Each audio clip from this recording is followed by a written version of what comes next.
And I think that's what they're really working on, because they are not going to move back to the original order of individual freedom and limited government and a very small federal government. That, of course, is what we want.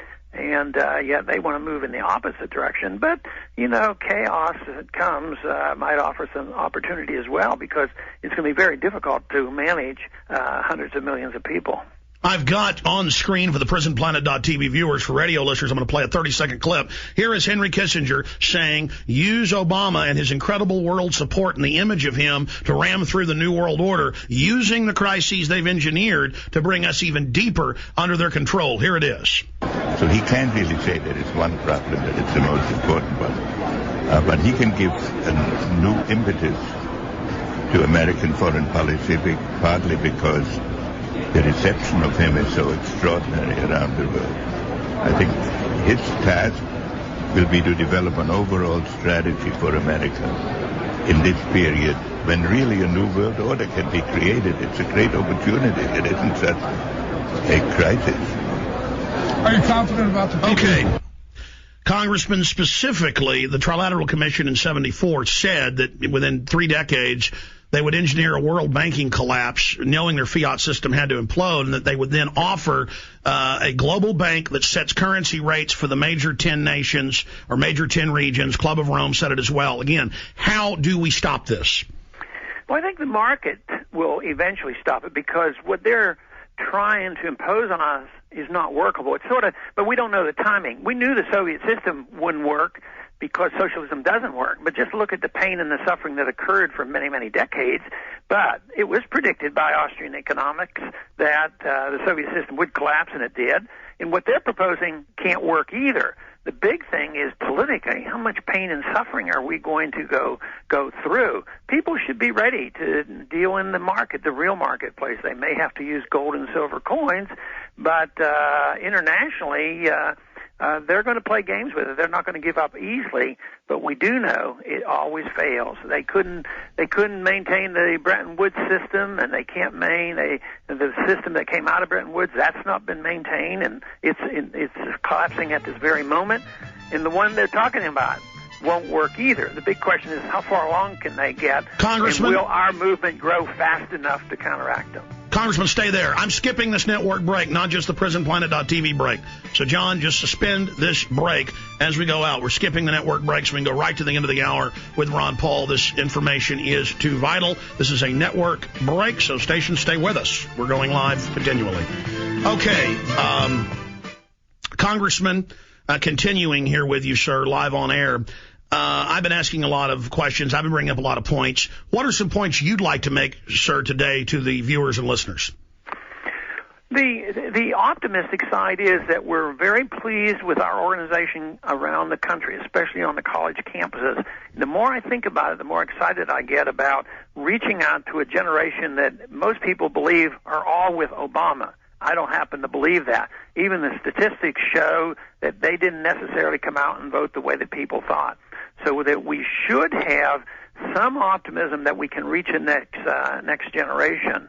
But we have a lot of activity going on, but we do live in very, very dangerous times, and hopefully we can work within the system before it breaks down completely, which means people should be involved and try to influence their members and get involved in campaigns and try to get me some help in Washington.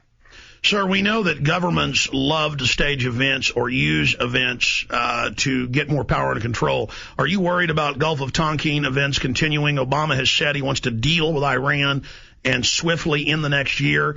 Are you concerned about staged events? Yes, a year or so ago, I think because so many times we had expressed concerns about this, they actually backed off when we were worried about a staged event for an excuse to go into Iran. And Bush backed off, I think, because of some of the publicity we gave to that. But no, I think all big events like that in foreign policy have to have a staged event or use an event that they can claim is the main reason for going in. But policies have not changed on foreign policy. If you listen to his speech, he said nothing that would be different. Well, he is still, going to follow the same foreign policy. Well, that's the good news. I mean, not that he's following the policy, but the good news is I am talking to Obama supporters. We just talked to one on the ground at D.C., and they were admitting, yeah, he is continuing the wars. Yeah, he is continuing the warrantless wiretapping. Yeah, he is saying he's going to keep troops in Iraq basically forever, just a smaller group. Yeah, he is going back on everything he said. So I see them kind of getting apprehensive. So the mainstream corporate media, the establishment, comes in and says, look, he's a good guy, he'll save you, just do whatever he says, knowing he's carrying the ball for the elite agenda to get through what they want. So can you speak to that? Well, I think this is good that some of the Obama supporters are starting to recognize this, and we shouldn't ignore the fact that some of our allies may well come from the left. The principled liberal or a progressive who doesn't fit the mold of an Obama supporter are very concerned about the same things we are, about the Patriot Act and personal liberty and the foreign policy. And in time, I think that we can work with other groups, because we'll need everybody to point out that it's civil liberties that we want protected. We want personal liberty protected. At the same time, we don't need any more wars, which will help us economically.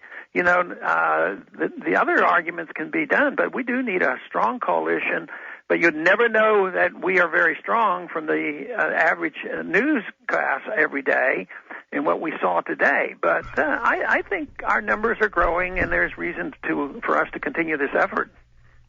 Absolutely, Congressman. In the 4 minutes we have left with you, I want to get you to specifically speak to this, because I know you're a student of history and a avid news hound.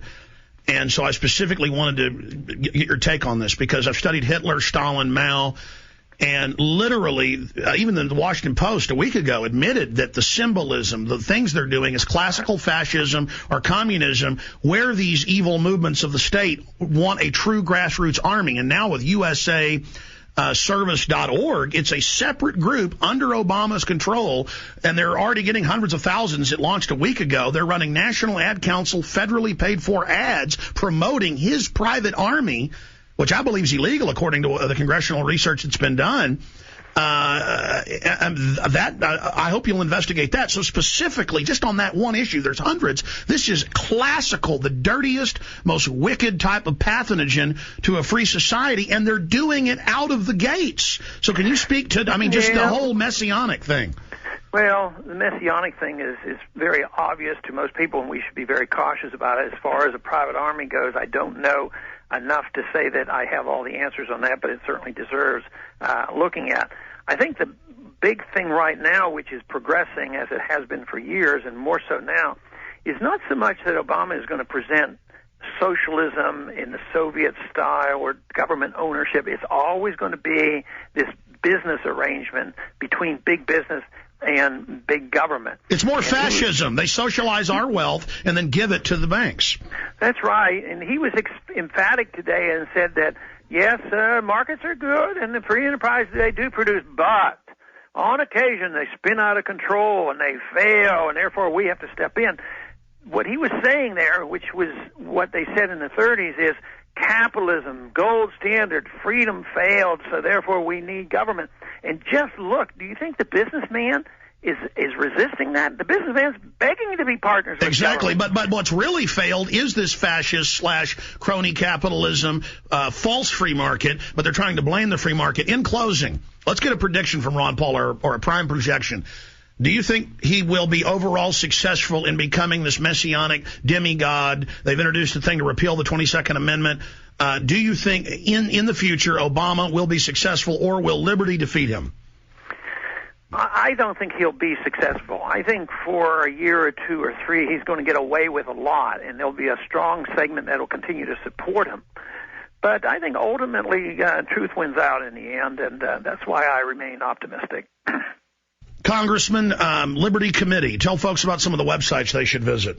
Okay, I'd have them go to campaignforliberty.com and join us. And we are going to have meetings around the country, and we're looking for new members, and we continue to grow, and we're emphasizing a lot of organization on college campuses. And I would add, in the minute we have left, this is classic. They saw what you did. The Obama campaign admitted they mimicked your true grassroots. They did that. The media attacked you. He launched ahead. He won. And so that shows how important a true grassroots movement under liberty and individualism is to counter their collectivist movement. Do you agree? Oh, absolutely, and that's the only way it should be, and I feel pleased about that. But like I tried to simplify that, I really believe freedom is a popular issue. I think the thing that... Pardon me? No, I mean, I think the thing that's going to sink him, though, is going after the guns. Do you agree? Oh, yeah. The American people aren't going to give up the guns. Can you imagine now the millions of people who have bought gold coins and can't even find them now, realizing what's going on? They're not going to give up their guns, and they're not going to give up their gold. And they say this is an opportunity for the New World Order. In reality, it's an opportunity for freedom, isn't it? Absolutely. We should work hard.